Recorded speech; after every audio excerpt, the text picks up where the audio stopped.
bạn đi scan một phiếp châu prey cạnh tập bèn prey nơi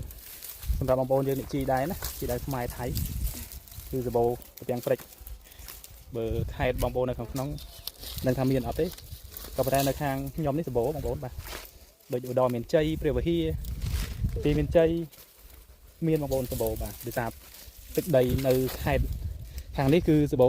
តាពាំងព្រិចគឺថាព្រៃវាសបោលក្ខណៈព្រិចចឹងណាបងប្អូនហ្នឹងអញ្ចឹងវាសបោហើយបើខាងបងប្អូននៅខាងអីគេឧត្តរមានជ័យពួកគាត់រោឆ្នាំបងប្អូនបាទគាត់រោទៅលក់បងប្អូនគឺថាខាងនោះសបោជាងខាងខ្ញុំនេះទៀតខាងខ្ញុំនេះឥឡូវគេនេះគេភ្ជួរដាំដលងដាំអីផ្សេងហើយអញ្ចឹងលក្ខណៈព្រិចហ្នឹងវាអត់សូវសបោដែរពីនៅតាមបន្លាយតិចចឹងទេសួស្តីបងប្អូនទាំងអស់គ្នានឹងរដូវកាលនេះគឺជារដូវកាលរោតាពាំងព្រិចបងប្អូនបាទហ្នឹងហើយគឺខែ2ខែ3ខែ4នេះគឺតាពាំងព្រិចសបោហើយបងប្អូនបាទហ្នឹងហើយនៅចិត្តផ្ទះខ្ញុំនេះក៏សបោតាពាំងព្រិចដែរបងប្អូនដោយសារតែតំបន់នេះគឺជាពីមុនឡើយគឺជាតំបន់ព្រៃតែម្ដងបងប្អូនបាទ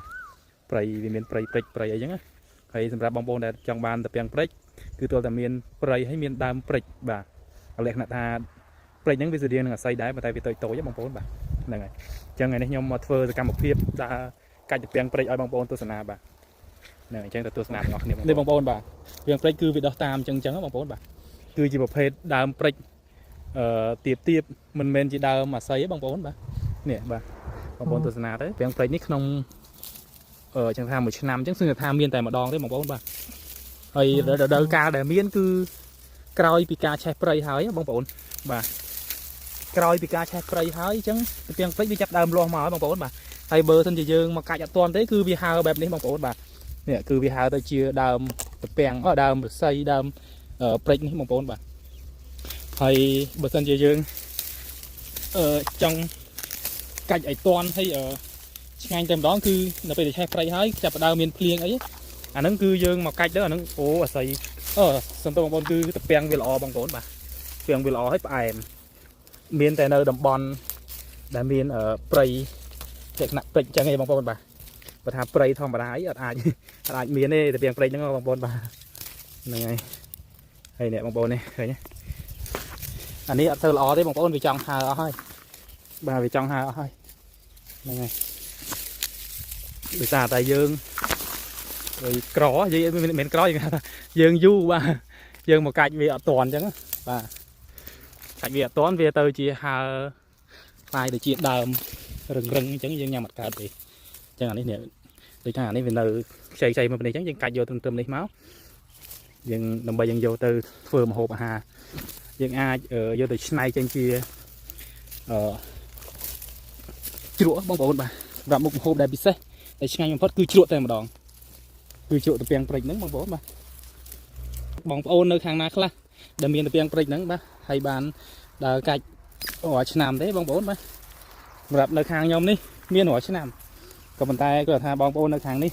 អត់ទៅមានអ្នករោទេបងប្អូនដោយបងប្អូនខ្លះគាត់ទំនេរខ្លះរវល់អញ្ចឹងបាទសម្រាប់អ្នកទំនេរអញ្ចឹងចេះដើររោណាបងប្អូនដូចពួកខ្ញុំឥឡូវនេះវាអត់ទៅមានការងារធ្វើចេះដើររោលេងទៅបងប្អូនបាទនេះអូ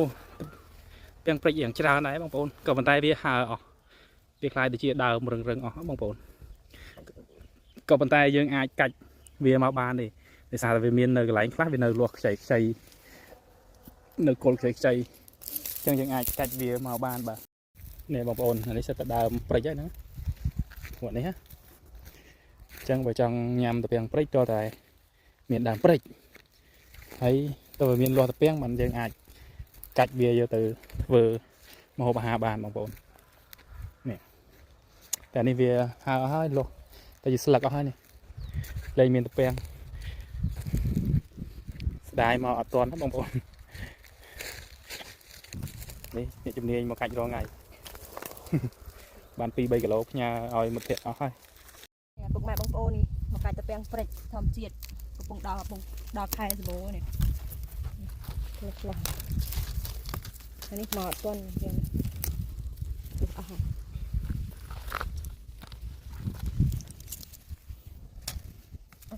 เจอเงิน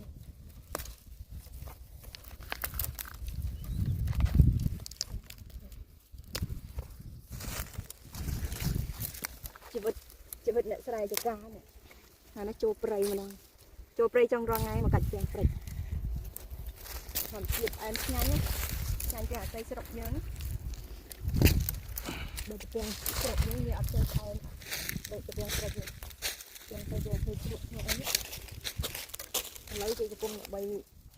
hộp cái này giờ rồi dạ đây trôi prey trôi ấy chứ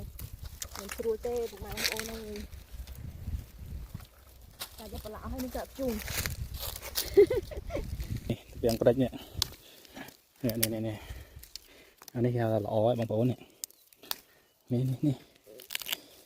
ขาวจังเนี่ยปล่อยจังล้อบางโป้มาเปลี่ยนยังบ่อม้อใช้ยังไงเนี่ยเห็นไหม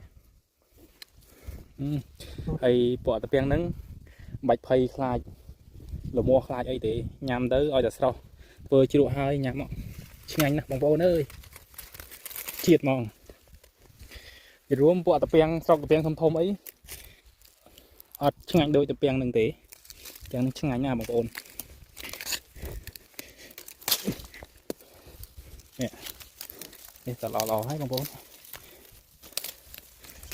tại vì chọn hai ok cạnh bên này cạnh vô bên này hai chiếc màu đây bang con cái là cà rồng bán này nhưng bên này này bang con tựa prey chỉ là nó rồi đấy anh ấy là mà ngày pi ngày ấy pi luôn màu chỉ đâu tiền đấy bóng ô này ba một đó xin hai bóng ô em này trên cạnh mà cho mà làm mò đấy pi cà rồng pi nè ô này bạn chích đập cái lỗ này chích đập cái lỗ bỏ sao phải gì bay cái lỗ ấy đấy bay buôn cái lỗ nè bạn đăng anh Mày